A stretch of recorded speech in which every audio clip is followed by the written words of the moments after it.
Ah, the delicious soap opera that is the Stellar Blade costume controversy. Apparently, some extra lace has turned this game into a stage for the most epic morality play since, probably last week in the gaming world. First, we've got gamers who were promised a post-apocalyptic paradise of blood and minimal fabric, now finding themselves in the grip of a modesty makeover. Imagine pre-ordering what you thought was a ticket to an artistic reveal, only to get handed a raincoat at the door. Where's the promised game? The problem is not the game, it's the principle of the thing. You advertised the Sistine Chapel and delivered a painted-over renovation. If Michelangelo had been told to cover up David, you can bet there'd have been outrage in the piazzas of Florence, too. And then there's the defense. Like a plot twist in a bad soap opera, the game developers suggest that maybe, just maybe, they're covering up not out of shame but choice, and the so-called game journalists rush to the rescue. What comes next after the so-called Stellar Blade circus? Are we going to start pixelating paintings in museums? Why not calling for an ancient Greek marble sculpture circus? Imagine walking into the Louvre Museum in Paris only to find out that the nudes have been modestly updated to reflect contemporary sensibilities. Excuse me, but could you slap some bra on the Venus de Milo? See, the problem is not just about inches of fabric, it's about the inches of creativity and freedom that are being snipped away before our very eyes. This isn't just a game, it's a canvas, and every stitch added is a stroke of censorship. And what happens with Stellar Blade is just the first step.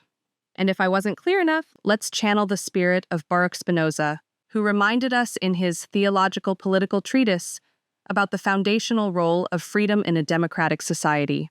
This freedom, as Spinoza argued, extends to philosophers, and by extension to all forms of expression, where ideas, be they right or wrong, must be aired openly and debated vigorously, not smothered by the heavy hand of censorship.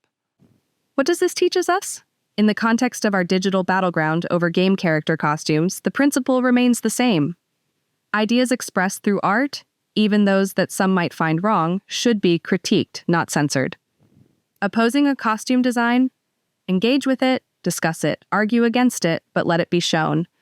To censor it suggests a fear that these designs are imbued with an undefeatable truth, that their mere expression is too potent to be countered with words alone. This theoretical error grants undue power to the censored, implying their message is so compelling that it must be suppressed for fear it cannot otherwise be refuted. Moreover, on a practical level, censorship undermines the very essence of a free and democratic society, which thrives on the free exchange of all ideas and forms of art. As Spinoza put it, even the wrong theses have their place in public discourse. They should be confronted and debunked, not hidden away. To censor is to admit a kind of defeat. It's an acknowledgement that we have no better argument than silence. Censorship is always wrong. It does not protect us from falsehood, it prevents us from demonstrating truth. In the vibrant, chaotic forum of digital and artistic, as well as any kind of expression, every voice should have the chance to be heard, every costume seen, and every idea tested in the open market of thoughts and visuals. This is the path to true understanding, and ultimately, the path that leads us away from error and towards enlightenment. Thank you for watching. If you have thoughts on this topic, please leave a comment below. Don't forget to subscribe for more philosophical gaming. Happy mindful gammon, everyone! See you next week.